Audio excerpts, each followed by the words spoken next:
السلام عليكم ورحمه الله وبركاته. اهلا وسهلا بحضراتكم في فيديو جديد. فيديو النهارده ان شاء الله عن مفتاح السرعات. حابب اوضح حاجه لحضراتكم بخصوص مفتاح السرعات.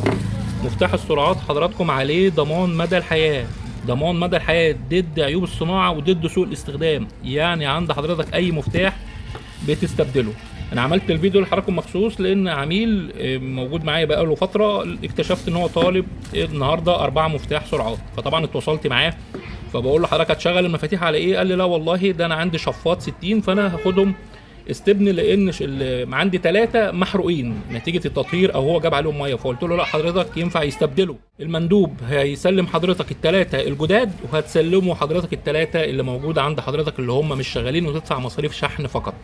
يعني مفتاح السرعات بوضحه لحضراتكم عليه ضمان مدى الحياه ضد عيوب الصناعه وضد سوء استخدام. يعني حضرتك اتحرق جه عليه ميه حضرتك كسرته مفيش مشكله بيستبدل مجانا.